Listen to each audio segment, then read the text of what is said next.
বেশি পেকে যাওয়া কলা ফেলে না দিয়ে চলুন পিঠা বানিয়ে নিই। আসসালামু আলাইকুম, সবাই কেমন আছেন? আশা করি ভালো আছেন। নতুন আরেকটা ব্লগ দেখার জন্য সবাইকে আমার চ্যানেলে ওয়েলকাম করছি। এই যে কলা, আমি বাংলা কলা কিনেছিলাম খাওয়ার জন্য। কলাটা এরকম পেকে গিয়েছে, তাই ভাবলাম পিঠা বানিয়ে নিই। এইভাবে এরকম পেকে গেলে তো কলা আর খেতে ইচ্ছা করে না। এখানে আমি 5টার মতন বাংলা কলা নিয়েছি।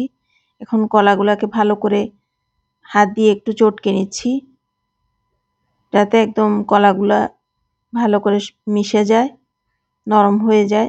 কলাগুলা উপর থেকে চামড়াটা কালো হয়ে গেলে পেকে গেলেও কিন্তু ভিতরটা শক্ত আছে। এই যে পরিমাণ মতো লবণ দিয়ে দিচ্ছি, একটা ডিম ফেটিয়ে অর্ধেক দিয়ে দিচ্ছি। এখানে আমি আমার স্বাদ মতো চিনি দিয়েছি, আপনারাও যে যেরকম মিষ্টি খান ওই পরিমাণ মিষ্টি দিবেন। কিন্তু এখন দেখছি চিনি দেওয়াটা স্কিপ হয়ে গিয়েছে। তারপর দিয়েছি চালের গুঁড়া, হাফ কাপ দিয়েছি প্রথমে, তারপর আরও একটু দিলাম, তারপর একটু ময়দা দিব। এটা হাফ কাপ এর একটা মেজারমেন্ট কাপ। তারপর দিয়ে দিব ময়দা। চিনিটা আগেই দিয়েছি, কিন্তু চিনিটা দেখছি এখন স্কিপ হয়ে গিয়েছে। স্বাদ মতো চিনি দিবেন। এই যে আরেকটু পরিমাণ ময়দা দিয়ে দিলাম। আপনারা যে যেরকম মিষ্টি খান মিষ্টি দিয়ে অথবা গুড় দিয়ে বানাতে পারেন। চালের গুঁড়া ময়দা দিয়ে আমি এই পিঠাটা বানিয়েছি, আর ডিম দিয়েছি। এখন পরিমাণ মতো পানি দিয়ে দিচ্ছি।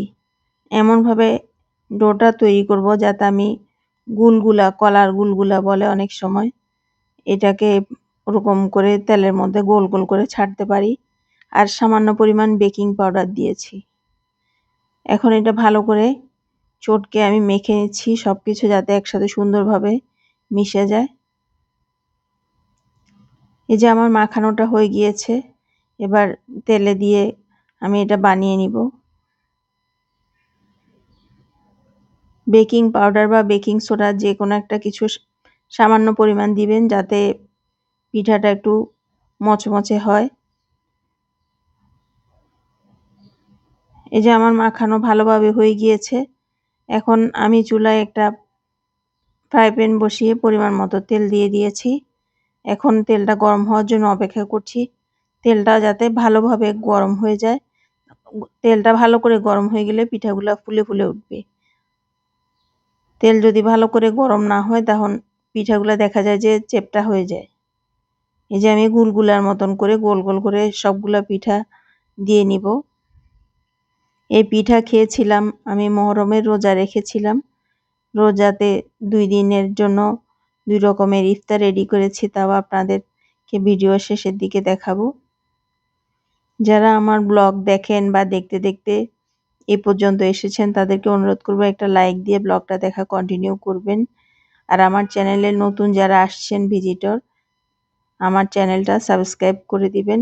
পাশে থাকা বেল বাটনটা ক্লিক করে দিতে পারেন। আপনার যদি ভালো লাগে তাহলে আমি নতুন ভিডিও আপলোড করলে দেখে নিতে পারেন।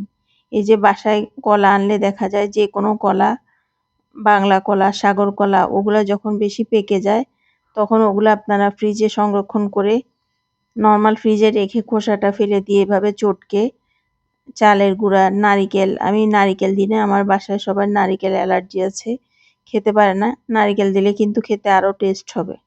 এই যে আমি এক ব্যাচ ভেজে নিয়েছি, এরকম করে 2 ব্যাচে ভেজে নিব। কলার পিঠা ভাজতে ভাজতে আমার ইফতারের সময়ও হয়ে গিয়েছে। এই যে আমি ইফতারের জন্য রেডি করে নিয়েছি কলার পিঠা, পেয়ারা, আম, বাসায় বানানো কিছু স্ন্যাক্স, রোল, কাবাব, চিকেন বল, চিজ নিয়েছি একটা। এ ছিল আমার ইফতার। আর ট্যাং দিয়ে শরবত বানিয়ে নিয়েছিলাম। এটা হচ্ছে পরের দিন রোজার ইফতার। ম্যাঙ্গো জুস 1 গ্লাস, সসের নাগেটস আর 1 প্লেট বিরিয়ানি নিয়েছি। ছোট্ট একটা ব্লগ আপনাদের সাথে শেয়ার করলাম, আশা করি আপনাদের ভালো লেগেছে। আপনারাও চাইলে কলা ফেলে না দিয়ে এভাবে কলার পিঠা বানিয়ে খেতে পারেন সহজভাবে। আশা করি আপনারা আমাকে সাপোর্ট করবেন, আমার পাশে থাকবেন সামনে এগিয়ে যাওয়ার জন্য। আবার দেখা হবে পরবর্তী